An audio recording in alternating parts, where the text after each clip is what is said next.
आप सभी का स्वागत है। आज से पहले हमने इस लेसन का इंट्रोडक्शन पढ़ा है। इंट्रोडक्शन में हमने क्या क्या पढ़ा है? सेट की डिफिनेशन, और सेट की डिफिनेशन में एक वर्ड आपका आया है वेल डिफाइंड। तो वेल डिफाइंड के बारे में हमने आपसे बहुत ज्यादा डिस्कशन किया है, क्योंकि well defined most important word है इसमें। फिर इसके बाद नेक्स्ट है कंडीशन। कंडीशन क्या है? सेट के क्या है? सेट जैसे कोई जो है क्वेश्चन है वो दिया गया है, पूछा जाएगा ये सेट है या नहीं, तो उसके लिए जो कंडीशन अगर आप जानते रहेंगे, अगर वो कंडीशन अगर फॉलो वह आपका स्टेटमेंट कर रहा है तो वह क्या होगा? सेट होगा, नहीं तो सेट नहीं होगा। इसका डिस्कशन, इन तीनों का डिस्कशन आज से पहले की क्लास में हमने किया है। तो आज की हमारी क्लास क्या है? आज की टॉपिक हमारी क्या है? आज की जो हमारी टॉपिक है रिप्रेजेंटेशन ऑफ सेट। सेट को रिप्रेजेंट करने के मेथड या सेट को रिप्रेजेंट कैसे किया जाएगा। तो सेट को रिप्रेजेंट करने के कुल 2 वे हैं। फर्स्ट वे यह है, सेकेंड वे यह है। तो फर्स्ट वे में देखिए आपका रोस्टर लिखा गया है, टेबुलर लिखा गया है, लिस्टिंग मेथड या लिस्टिंग फॉर्म कहा जाए। Roster form, tabular form, listing form, form की जगह मेथड कह दिया जाए। तो यह फर्स्ट आपका मेथड है। ये 3 in 1, ये तीनों की तीनों एक ही है। टेबुलर फॉर्म पूछा जाएगा आप वही लिखोगे, रोस्टर फॉर्म पूछा जाएगा तो वही लिखोगे, लिस्टिंग फॉर्म पूछा जाएगा तो आप वही लिखोगे।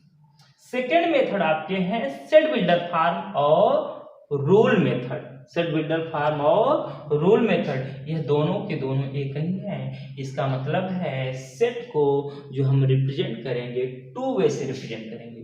फर्स्ट वे यह है, सेकेंड वे यह है। मैंने क्या कर दिया है, फर्स्ट का जो नाम क्या रख दिया है, फुल कट मेथड। सेकेंड का नाम रख दिया है शॉर्टकट मेथड।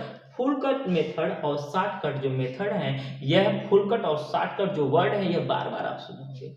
आइए हम फर्स्ट पर चलते हैं। फर्स्ट देखिए क्या है, रोस्टर।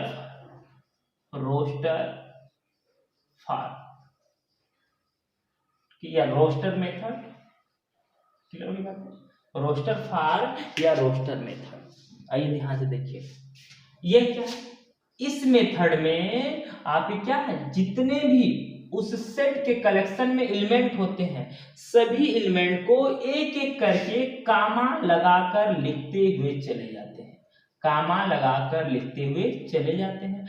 अगर सभी को लिखना पॉसिबल है तो कामा लगाकर सभी को लिख देते हैं। अगर पॉसिबल नहीं है तो कुछ एलिमेंट मेंबर को लिखने के बाद में डैश डैश डैश कर देते हैं। अब जैसे एक छोटा सा क्वेश्चन, एक पहला छोटा सा मैं क्वेश्चन बोल रहा हूँ। फर्स्ट क्वेश्चन क्या है? फर्स्ट क्वेश्चन आपको बोल रहा हूं, ठीक है, सेट ऑफ क्या है, prime number. Set of prime number, prime number का सेट। आप सब जानते हैं प्राइम नंबर क्या है, इनफाइनाइट होते हैं। स्टार्ट कहां से होते हैं, देखिए ध्यान से। स्टार्ट क्या है, 2 4 प्राइम नंबर है नहीं। 2 के बाद क्या होगा, 3, ठीक है। 2 के बाद क्या होगा, 3। और बच्चे गलती से 1 भी लिख देते तो 1 आप बिल्कुल नहीं लिखेंगे, 1 हमारा प्राइम नंबर नहीं है। 2 3 5 7 11 13, देखो ऐसे यह बहुत ज्यादा है, इनफाइनाइट है। हम काउंट नहीं कर सकते, हम काउंट नहीं कर सकते हैं, इसलिए बाद में हमने क्या कर दिया, डैश डैश। देखिए हमने क्या कहा है कि कर्ली ब्रैकेट में जो मेंबर या एलिमेंट होंगे उन्हें कामा लगाकर लिखते हुए चले जाते हैं। यदि लिखना पॉसिबल होगा तो सबको लिख लेते हैं, और पॉसिबल नहीं है तो क्या है, डैश डैश करके लिख देते हैं। और इसे हम रिप्रेजेंट कर रहे हैं कैपिटल एक्स, आप किसी से भी रिप्रेजेंट कर सकते हैं। दूसरा क्वेश्चन है set of prime number less than 10। Set of prime number less than 10, मतलब प्राइम नंबर का सेट लिखिए जो 10 से लेस है। देखिए तो अब मैंने क्या किया, 2 3 5 7, इसमें डैश लगाने की कोई जरूरत नहीं है, ना ही कोई रिक्वायरमेंट है, क्योंकि यह प्राइम नंबर का जो सेट है वह 10 से लेस है, इनको लिखना पॉसिबल है। अगला क्वेश्चन क्या है, सेट ऑफ प्राइम नंबर के बाद क्या है अगला question, set of even number. जब इवन नंबर कह दिया गया, क्या कह दिया गया है, इवन नंबर, क्या कहा गया, इवन नंबर। इवन नंबर भी क्या है, इनफाइनाइट है। इवन नंबर भी क्या है, इनफाइनाइट है। तो आपको डैश डैश लगाकर क्या है बाद में छोड़ देंगे, डैश डैश करके छोड़ देंगे। अच्छा, रही बात, कोई बच्चा कह सकता है कि सर यहाँ कहाँ तक लिखना पॉसिबल है, तो वही हालत है जैसे आपसे क्वेश्चन पूछा जाए बेटा आप प्राइम नंबर बताइए, जैसे मैंने किसी भी बच्चे से पूछ लिया कि आप प्राइम नंबर बताइए, तो प्राइम नंबर तो वो क्या करेगा 2 3 5 और वही कह दे डैश डैश डैश। और मैंने कहा इवन नंबर तो वह बोला 2 4 6 8 10 12 14 डैश डैश डैश। तो उसका जहां अगर कोई बच्चा बोल रहा है 2 4 6 तब भी कोई प्रॉब्लम नहीं, डैश डैश डैश। मतलब आप ये कहां तक लिखना पॉसिबल ये है, कहा नहीं जा सकता, जैसे 2 4 6 के बाद भी डैश लगा दीजिए, 2 4 6 8 10 20 तक लिखकर डैश लगा दीजिए, तो आपके ऊपर डिपेंड करता है। हाँ, पर अगर लिखना पॉसिबल होगा 10 एलिमेंट 10 एलिमेंट होंगे 20 एलिमेंट होंगे तो ठीक है, आप सबको लिख दोगे। चलिए अब देखिए ध्यान से, इसीलिए मैंने कहा कि इसका फुल कट मेथड, मतलब जो आपके एलिमेंट होंगे सभी को कॉमन लगाकर लिखते हुए टोटल को चले जाते, इसमें हमें कुछ सोचना नहीं। तो कुछ ऐसे जो क्वेश्चन होते हैं, कुछ ऐसे क्वेश्चन होते हैं जिसको रोस्टर फॉर्म में लिखना पॉसिबल नहीं होता है, किसके लिए, और जिनके उसके बारे में नॉलेज ना हो। जैसे अगर आपसे कोई क्वेश्चन पूछा जाए कि आप प्राइम नंबर का सेट लिखिए तो कोई प्रॉब्लम नहीं, पर आपसे कहा जाए प्राइम मिनिस्टर का सेट लिखिए, है ना? तो प्राइम मिनिस्टर कितने हैं, टोटल प्राइम मिनिस्टर का नाम आपको तो लर्न नहीं है, किसी बच्चे को 2 लर्न होगा, किसी बच्चे को 4 लर्न होगा, जबकि फाइनाइट प्राइम मिनिस्टर अब तक हमारे कंट्री में हो चुके हैं। किसी को 2 प्राइम मिनिस्टर का नाम लर्न होगा, किसी को 3 प्राइम मिनिस्टर का नाम लर्न होगा, पीएम का नाम। तो इसका मतलब क्या है कि आप क्या है वह इस मेथड से लिखना क्या है पॉसिबल नहीं है उनके लिए, जिनको प्राइम मिनिस्टर का नाम लर्न नहीं है उनके लिए आपको उसे लिखना सेट बिल्डर में बहुत ईजी है, उसका नाम ही शॉर्टकट मेथड, उसका नाम ही है शॉर्टकट मेथड। तो आप ये बात समझ में आ गई होगी। अब हम सेकेंड पर चलिए, तो इजी है इसमें लिखना, कोई प्रॉब्लम नहीं है। शॉर्टकट मेथड देखिए क्या है, उसमें मैं लिख रहा हूं हेडिंग को सेट बिल्डर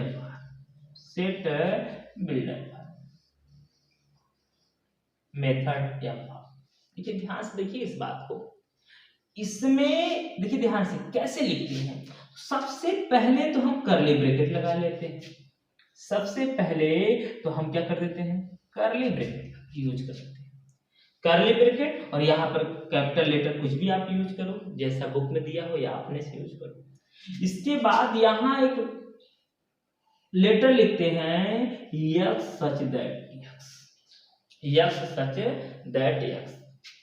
अब देखिए यहाँ पर सिंबल जो यूज करते हैं, अभी मैं ऐसे बॉक्स बना दे रहा हूं जो आपके लिए फायदा हो, बॉक्स, फिर एक और बॉक्स बना देता हूं, अभी क्या बॉक्स में होगा मैं बता रहा हूं। फिर यहाँ पर मैंने लिमिट लिख दिया है और यहाँ पर प्रॉपर्टी या कैटेगरी है ना, क्या लिख दिया है प्रॉपर्टी या कैटेगरी, देखिए लिमिट कैटेगरी। तो अब आपका अभी आपको क्लियर नहीं हुआ होगा, मैं इसको लिखकर बता रहा हूं। जैसे देखिए पहले तो अभी हमें यक्स क्या है इसके बारे में बताना है, अभी मैं बता रहा हूं, पहले इस बॉक्स को फिल किया जाए। देखिए ध्यान से, यहां पर यक्स लिखने के बाद पहले वाले बॉक्स में हम क्या लिख सकते हैं, फर्स्ट वाले बॉक्स में हम लिख सकते हैं, क्या लिख सकते हैं, हम कामा यूज कर सकते हैं, कामा यूज कर सकते हैं, या वहां पर इक्वल की साइन यूज कर सकते हैं, कामा यूज कर सकते हैं या इक्वल की साइन यूज कर सकते हैं। ध्यान देखिए, अगर कहीं कहीं पर यह भी सिंबल यूज कर लिया जाता है तो बट मोस्टली ये कहीं बहुत रेयर कहीं किया गया होगा, जैसे यक्स ऐसे, तो ये रेयर चांसेस हैं, बट आपको कामा यूज किया जाता है और क्या है या इक्वल। तो कामा कहाँ यूज किया जाता है, इक्वल कहाँ यूज किया जाता है, मैं आपको बताऊंगा। इसका मतलब है यहाँ पर क्या आप समझिए, यहाँ पर जो यूज किया गया है कामा या इक्वल, दोनों में से कोई एक ही किया जाएगा, कामा या इक्वल। सेकेंड बॉक्स आपका है, सेकेंड बॉक्स में हम क्या यूज करते हैं, इस सेकेंड बॉक्स में यूज करते हैं जनरल फॉर्म। क्या यूज करते हैं? General form. अब जनरल फॉर्म क्या है, अभी मैं उसके बारे में बातचीत कर रहा हूँ, बात तो बहुत करना है। लिमिट है ना, जैसे लोग पूछते हैं आपकी रेंज क्या है, कहीं नहीं लोग क्रोध में आते हैं, बोलते हैं आपकी रेंज क्या है ना, तो उसको बोलते हैं लिमिट। यहाँ लिमिट, अभी हम इसके बारे में भी बात कर रहे हैं। यहाँ कैटेगरी मतलब, जैसे आप कैटेगरी मतलब वही किस कैटेगरी का है ना, जैसे हमारी लाइफ में अक्सर पूछा जाता है आप किस कास्ट के हो, तो वो कैटेगरी एक हो गई। उसी तरह मैथ के जो है, मैथ की भाषा में कैटेगरी मतलब प्राइम नंबर है, इवन नंबर है कि ऑड नंबर है, इंटीजर है ना, रेशनल नंबर है, इरेशनल नंबर है, तो वह मैथ की सिस्टम में यह कैटेगरी है। Even, odd, prime number, rational number, integer, whole number, natural number, ये कैटेगरी है। हमारी लाइफ में भी वही कैटेगरी है, कुछ और मैथ के भाषा में कैटेगरी यही है। अच्छा, अब हम फिर यहाँ बातचीत करते हैं। सबसे पहले हमारी बात जो हो रही है ये किस पर हो रही है, इस बात को ध्यान देखिए। सबसे पहले जो हम बात किस पर कर रहे हैं, हमारी सबसे पहले बात हो रही है यक्स सब्जेक्ट यक्स पर। हमने कहा ना सबको एक एक करके बताएंगे। यक्स सब्जेक्ट यक्स, देखिए ध्यान से, यक्स कह रहा है कि मैं एक अल्फाबेट लेटर हूँ। यक्स कह रहा है कि मैं एक अल्फाबेट लेटर हूँ, और इसके बाद अपने साथ साथ मैं और लोगों को रिप्रेजेंट करता हूँ। यक्स सब्जेक्ट यक्स, पहला यक्स कह रहा है कि मैं अल्फाबेट लेटर हूँ। दूसरा यक्स कह रहा है कि मैं अपने साथ साथ और लोगों को भी रिप्रेजेंट करता हूँ। जैसे मैं यहाँ खड़ा हूँ, मतलब मैं एक अध्यापक हूँ, और अपने साथ साथ मैं खुद को यहाँ रिप्रेजेंट कर रहा हूँ, और खुद को रिप्रेजेंट करने के बाद यहाँ जितने बच्चे बैठे हैं उनको भी रिप्रेजेंट कर रहा हूँ। मैं अपने आप को भी रिप्रेजेंट कर रहा हूँ, और अपने आप के साथ साथ मैं ही उन बच्चों को रिप्रेजेंट कर रहा हूँ, मैं ही उन बच्चों को रिप्रेजेंट कर रहा हूँ। इसका मतलब यक्स कह रहा है कि मैं अल्फाबेट लेटर हूँ, और अपने साथ साथ मैं और लोगों को भी रिप्रेजेंट करूँगा। ये बात ध्यान रखिए। यह हो गई इसकी कहानी। अब रही बात कि सेकेंड पर आते हैं। सेकेंड क्या, देखिए ध्यान से, सेकेंड क्या है, सेकेंड को ध्यान से देखिएगा। सेकेंड के बारे में हम ध्यान से देखेंगे, गौर से देखिए। सेकेंड क्या है आपका, सेकेंड जो आपका है कि वहां पर कहां कामा यूज होगा, कहां इक्वल के साथ। देखिए ध्यान से, कहां कामा यूज होगा, कहां इक्वल के साथ। तो ये देखिए कामा कहां यूज होगा, जब इक्वेशन अगर हमें लिखना हो, क्या लिखना हो, इक्वेशन यूज करना, मतलब इस बॉक्स में, इस वाले बॉक्स में अगर इक्वेशन लिखना हो, इस बॉक्स के प्लेस पर, इस बॉक्स के प्लेस पर या इस बॉक्स के प्लेस पर अगर हमें इक्वेशन यूज करना हो, तो उससे पहले कामा यूज करते हैं। मतलब यहाँ क्या यूज करेंगे, कामा। यहाँ क्या यूज करेंगे, कामा। अभी सबका मैं एग्जाम्पल दूंगा। यहाँ क्या यूज करेंगे, कामा। क्लियर? अच्छा, अगर यहाँ पर इक्वेशन के प्लेस पर कुछ और हो, जैसे इवन नंबर का है, इवन नंबर क्या है, इवन नंबर, इवन नंबर का जो जनरल फॉर्म है 2m है या 2n, मतलब इक्वेशन इस बॉक्स में इक्वेशन नहीं यूज करेंगे, कुछ और यूज करेंगे। इस प्लेस पर इक्वेशन नहीं यूज करेंगे, कुछ और यूज करेंगे, तो हम इक्वल की साइन यूज करेंगे। आप एक बात समझ में आ गई है कि यक्स सब्जेक्ट यक्स के बाद कब कामा यूज करेंगे और कब इक्वल की साइन। चलिए, ये बात क्लियर हो गई होगी। अगली पॉइंट है, इस वाले बॉक्स का नाम है जनरल फॉर्म। तो जनरल फॉर्म का क्या सेंस है, जनरल फॉर्म का क्या सेंस है। जनरल फॉर्म देखो, अब जनरल फॉर्म मतलब कि गौर से सुनिए, अगर हम किसी बच्चे से पूछे बेटा व्हाट इज इवन नंबर, तो या एग्जांपल ऑफ इवन नंबर, तो वह लड़का कई वर्ड आपका बता सकता है। जैसे पहला स्टूडेंट कहा sir 2 4 6 dash dash dash is even number.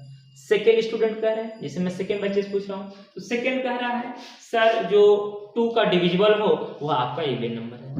Third कह रहा है sir 2m is even number, 2m even number. Fourth कह रहा है 2n इवन नंबर। फिफ्थ वाला कह रहा है सर जिसका मल्टीपल 2 हो, जो नंबर 2 का फैक्टर हो, वे सब के सब इवन होते हैं।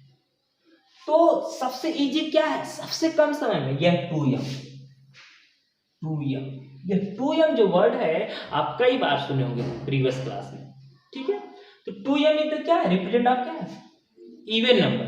तो हम कह सकते हैं 2m जो है जनरल फॉर्म है, क्या है, किसका, इवन नंबर का। अब जैसे जनरल फॉर्म आपको याद होगा अर्थमेटिक प्रोग्रेशन में आप पढ़े होंगे, जनरल टर्म या जनरल फॉर्म। जनरल टर्म ही जनरल फॉर्म होता था। क्यों जनरल टर्म जनरल फॉर्म है, क्योंकि जो जनरल टर्म होता था वह उस सीक्वेंस या सीरीज या प्रोग्रेशन के एवरी एलिमेंट को क्या करता था, डिनोट करता था, रिप्रेजेंट करता था।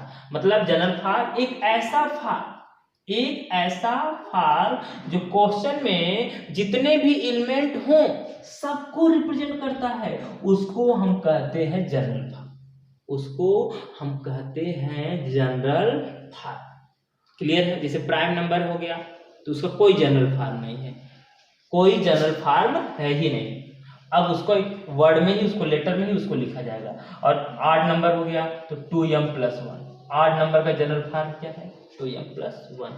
तो हमें उम्मीद है आपको एक बात जरूर समझ में आ गई होगी, क्या, कि जनरल फॉर्म क्या होता है। अर्थमेटिक प्रोग्रेशन में जो जनरल टर्म होता था या जो आपका nth टर्म होता था उसी को हम क्या कहते हैं, जनरल टर्म कहते हैं, जनरल फॉर्म कहते हैं। उसका मतलब वह टर्म उस सीक्वेंस में जितने भी, वह टर्म उस सीक्वेंस में जितने भी मेंबर एलिमेंट यूज होते हैं उन सभी टर्मों को वह रिप्रेजेंट करता है, इसलिए वह जनरल फॉर्म है। मतलब 2m सभी इवन नंबर को रिप्रेजेंट करता है, एवरी इवन नंबर, सभी इवन नंबर को 2m रिप्रेजेंट करता है, इसलिए क्या है, जनरल फॉर्म। चलिए अब यहां पर अगला क्या है, देखो ये क्या हो गया, ये हमने क्लियर कर दिया, ये शब्द यस का सेंस क्या है। फिर कामा या इक्वल कहाँ यूज होगा। फिर यहाँ पर क्या है, जनरल फॉर्म, यहाँ पर क्या है, जनरल फॉर्म। वह जनरल फॉर्म की जगह चाहे इक्वेशन हो या जनरल फॉर्म जो भी वहां कुछ हो, जनरल फॉर्म की। लिमिट मतलब लिमिट, जैसे मान लो कि एक क्लास की लिमिट होती है, इस क्लास में 20 स्टूडेंट से लेकर 50 स्टूडेंट के बीच में होंगे तो वह 20 है, लिमिट हो गई। जैसे आपके पिताजी ने अगर आपको शॉपिंग करने के लिए भेजा तो कहा बेटा 1000 से लेकर 1500 तक की शॉपिंग करिएगा, तो वह एक लिमिट हो गई, वह क्या है, लिमिट हो गई, वह क्या है, लिमिट हो गई। क्लियर हुई बात है। अच्छा कैटेगरी में जैसे किस कैटेगरी में है, जैसे आपको जो शॉपिंग करना है तो क्या आपको यूज करना है, मतलब आपको शर्ट लेना है या स्कर्ट लेना है, वो आपको स्कूल जाना है तो आपके पिताजी यही कहेंगे बेटा शर्ट ले लेना, इस रेंज में, इस रेंज में, रेंज मतलब लिमिट और शर्ट मतलब कैटेगरी। तो मैथ में क्या है, लिमिट का मतलब मैथ में जैसे 2 से 100 के बीच में, 2 से 100 के बीच में या 1 to 1000 के बीच में, यह आपके रेंज हो गया, यह आपका क्या हो गया, रेंज हो गया या लिमिट हुई। कैटेगरी क्या है कि जो वह नंबर है वह क्या है, इवन नंबर में है या होल नंबर में है, नेचुरल नंबर में है या किसमें है, रियल नंबर है। मतलब ये कैटेगरी हो गई, ये क्या हो गई, कैटेगरी हो गई। अब देखिए ध्यान से, ये पूरी बात आपको क्लियर हो गई। देखिए ध्यान से मेरी बातों को ध्यान सुनिएगा। अब यह बात सेट बिल्डर फॉर्म क्या है आपको ये समझ में आ गया। यक्स एक सेट है जहां पर यक्स सच दैट यक्स में लिखूंगा, यक्स सच दैट यक्स में लिखूंगा, और यहाँ पर अभी मैंने ऐसे रिंग किया था और कहा था यहाँ पर या तो कामा यूज करूंगा या तो इक्वल की साइन OR यह यूज करूंगा। फिर इसके बाद यहाँ मैंने एक बॉक्स लिखा था, यहाँ कहा था जनरल फॉर्म, फिर इसके बाद अगले बॉक्स में क्या कहा था, लिमिट लिखा था, फिर उसके अगले बॉक्स में कैटेगरी लिखा था। अब रही बात कि सर इसको लिखा कैसे जाएगा, आइए देखते हैं, हम लोग लिखकर देखते हैं, एक क्वेश्चन से बताते हैं फिर इसी के बारे में डिस्कशन करता है चला जाएगा। देखिए ध्यान से मेरी बात ध्यान सुनिएगा, इसको बड़े ध्यान से देखिए और इसके बारे में फिर मैं आपसे बातचीत कर रहा हूँ। अभी जस्ट इसके बारे में बातचीत कर रहा हूँ, एक क्वेश्चन इस पर बातचीत कर रहा हूँ। ये पहला क्वेश्चन क्या, ध्यान से देखिएगा फर्स्ट क्वेश्चन को, फर्स्ट क्वेश्चन देखिए ध्यान से। अब अगर हमें वही पहला ही क्वेश्चन है, सेट ऑफ ए क्या, मैं क्या लिख दे रहा हूँ, set of A even number का set, set of A even number. अब देखिए ध्यान से, पहले तो बिना कुछ सोचे समझे मैंने x equal to x subject x लिख दिया। मेरी बात गौर सुनिएगा, x की जगह कुछ भी लिख सकते हो, x सब्जेक्ट x।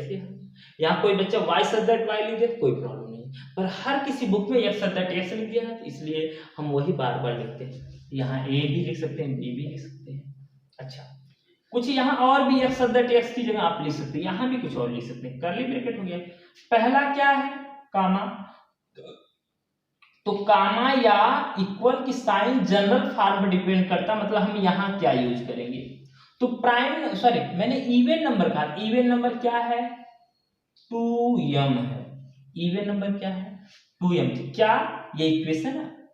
इक्वेशन नहीं होगा तो यहाँ इक्वल की साइन यूज करोगे, अगर इक्वेशन होगा तो यहाँ काम। क्या ये इक्वेशन है? नहीं। जनरल फॉर्म के प्लेस पर अगर इक्वेशन यूज करेंगे, जैसे x स्क्वायर प्लस 1 यूज करेंगे, इसका मतलब यहाँ इक्वल की साइन नहीं यूज करेंगे।